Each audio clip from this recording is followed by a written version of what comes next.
Good morning, students.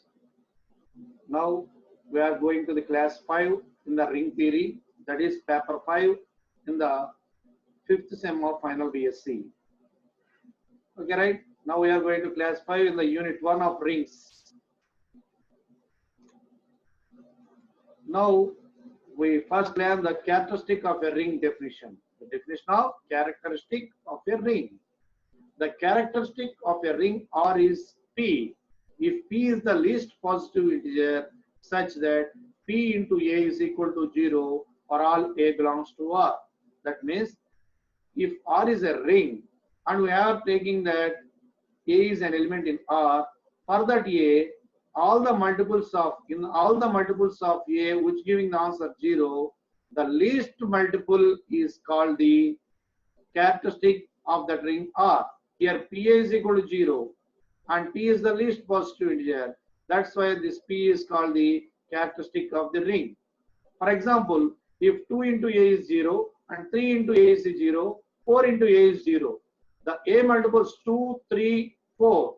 2 into A, 2A is 0, 3A is 0, 4A is 0. In these multiples 2, 3, 4, which is the smaller one? 2 is the small positive quantity.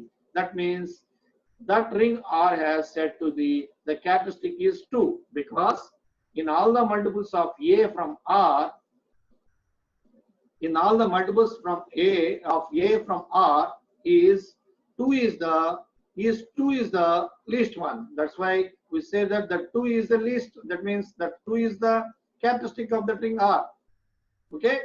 Here PA is 0 such that P is the least positive integer. So we say that P is the characteristic of that ring. Okay, right. Now we go to the theorem number 6. What is that? The characteristic of an integral domain is either prime or 0. Students, kindly follow the cursor. The characteristic of an integral domain is either prime or 0. What is integral domain? I am reminding the definition of the integral domain. Integral domain is it must satisfy two conditions. One is it is a abelian ring and it has no zero divisors. What are they? The first one is abelian ring and the second one is it has no zero divisors. Okay, right. Here we want to prove that the characteristic of an integral domain is either prime or 0. Now I am taking that the characteristic of an integral domain R is P. I am taking the here integral domain is R and the characteristic of this R, this integral domain R is P. Okay, right. What we have to prove? The characteristic of integral domain is either prime or 0. Here characteristic of integral domain is P. That means we want to prove that P is either prime or 0. If P is 0, then nothing to prove. If P is not equal to 0, then we want to prove that P is prime. So we prove that P is a prime number. That means there is no, that means that number P has no factors. In contrary way, if possible, let P is not prime number. I am taking that P is not a prime number. That means P is a composite number. Composite means P has factors. Now I am writing that P is equal to M into N. M and N are factors of the P, where M and N are lies in between 1 and P. 1 less than M comma N less than P. Okay, right.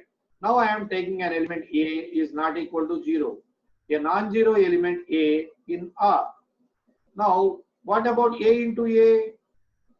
If you observe that clearly, A not equal to 0, 2 times. You have to take 2 times A not equal to 0, A not equal to 0. Then the product A dot A is not equal to 0 because A is an element in R and R is integral domain. Integral domain means R has no zero divisors. No zero divisors means two non-zero elements. A not equal to 0, A not equal to 0 means the product A dot A is also not equal to 0. By the definition of no zero divisors, we are written like that. A dot A means A square is not equal to 0. Now P into A square is equal to 0 because the characteristic of R is P. That means PA square is equal to 0. What is P? Mn. Now I am replacing P with Mn. Mn into A square is equal to 0. Now it can be written as Ma into Na because A square is A into A. That means Ma into Na is equal to 0. Here, if we observe that Na is B like A, Na is like B, A into B equal to 0. This is looking like AB equal to 0. If the product is 0, we know that R is integral domain, means R has no zero divisors. By the definition of no zero divisors, if the product is 0, then one of these two elements must be 0. That means either Na equal to 0 or Na equal to 0. Right. If we are going in the wrong way, in that wrong way, we got two ways. We have to prove these two ways are wrong. Now, first way, I am going with first way. That is, if Ma is equal to 0. Here we know that P is the characteristic. That means P is the least one, which is multiple with A. Here Ma is equal to 0.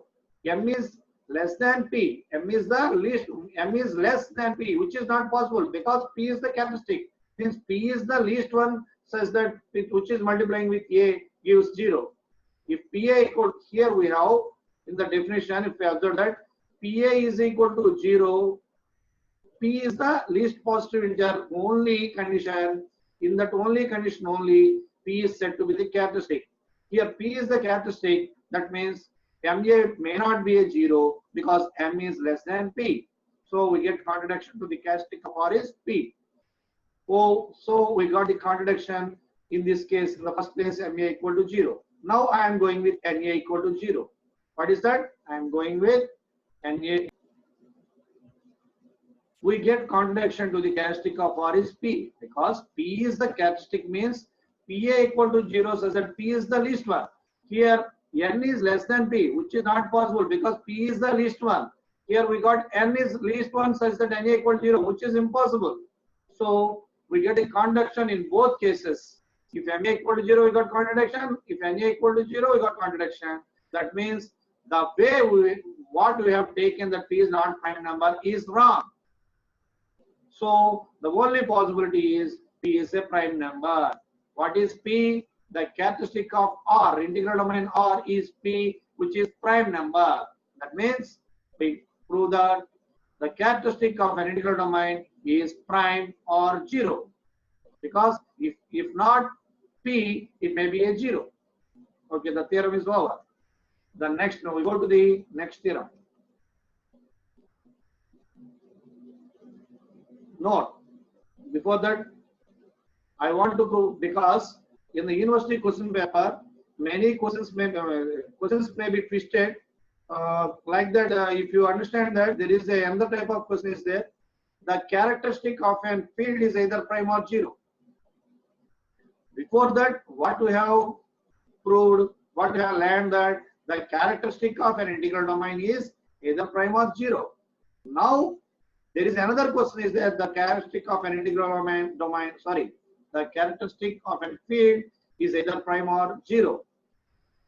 If you see this question in the question paper, you are all surprised that this is not planned by us, so I am unable to answer it, and you can leave that question and you lost the marks. So I am telling that this proof also, this is another type of question, just as a small twist is there. If we in the university paper the question is like that, then how to write the proof is, suppose R plus dot is field. I am taking that R is a field. We know that every field is integral domain.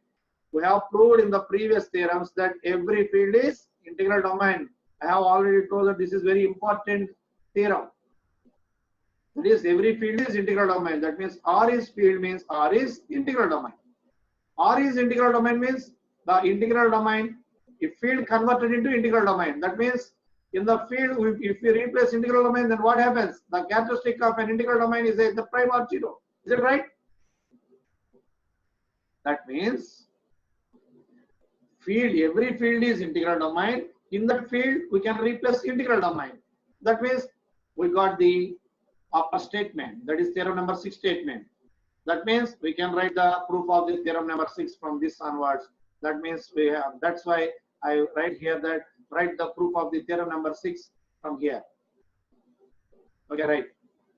Now we want to learn the another definition, that is nilpotent element. What is that? Nilpotent element. What is the definition of that one? An element A of a ring R plus dot is called nilpotent element if there exists a positive integer n such that a power n equal to 0. What is that? Now I am repeating another time, nilpotent element definition. What is nilpotent element? An element A of a ring R is called nilpotent element if there exists a positive integer n such that a power n is equal to 0. That means if a power n equal to 0, a power m equal to 0, in both cases a power n is 0, a power m equal to 0 happens. Then which one is the that means the A is called nilpotent element? Why? Here A is an element is called nilpotent element if there exists a positive integer n such that a power n equal to 0. If a power any positive integer is 0, then that A is called nilpotent element. Now by using this definition to prove theorem number 7. What is the statement? Integral domain has no nilpotent element other than 0. Means if we take an integral domain, then that has no nilpotent element. That means it doesn't have any nilpotent element other than 0. That means it has only the nilpotent element is 0. There is no other element as a nilpotent element except 0. So first of all, I am naming that suppose R is the integral domain and I am taking A is a non-zero element in R. Now if n is equal to 1, I am proving this theorem by mathematical induction hypothesis. That is, if n is equal to 1, then a power 1 means A is non-zero, we have taken here. Then A is non-zero. So the proof is over for n is equal to 1. Why? Why the proof is over? Here a power 1 is non-zero. That means 1 is a positive integer, but a power 1 is not equal to 0. A power 1 may not be a 0. That's why this is not, A is not called a nilpotent element, because a power 0, if we want to say that A is a nilpotent element, a power something, some positive integer, kindly follow the cursor, some positive integer n must be 0. A power n is equal to 0. But a power 1 is a positive integer, but it may not be 0. It's not a 0. That's why A is not a nilpotent element. That means proof was over for n is equal to 1. Now I am taking that theorem is true for n is equal to k. Then a power k is also not equal to 0, because a power 1 is not equal to 0. We got it. Now I am taking that for n is equal to k. That means a power k is not equal to 0. Now we want to prove this theorem for n is equal to k plus 1. Now I am taking that a power k plus 1. A power k plus 1 can be written as a power k into a power 1. How it can be written? A power m plus n is equal to a power m into a power n formula. That is, a power k plus 1 is equal to a power k into a power 1. A power 1 means a. A power k is non-zero, a is non-zero. Both the elements are in R. What is R? R is integral domain. What is the definition of integral domain? R is abelian ring and R has no zero divisors. We have that R has no zero divisors. I am using that condition. R has no zero divisors means if two elements are non-zero, then their product is also non-zero, because a power k is not equal to 0. A is not equal to 0. So a power k into a is also not equal to 0, because R has no zero divisors. That means a power k plus 1 is not equal to 0. So the theorem is true for n is equal to k plus 1. By the induction hypothesis, the theorem is true for all n.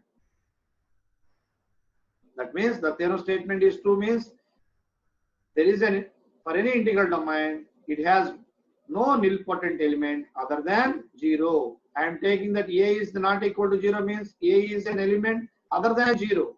But this is not a nilpotent element. That means the 0 is only the nilpotent element for the integral domain, and there is no other element as a nilpotent element other than 0.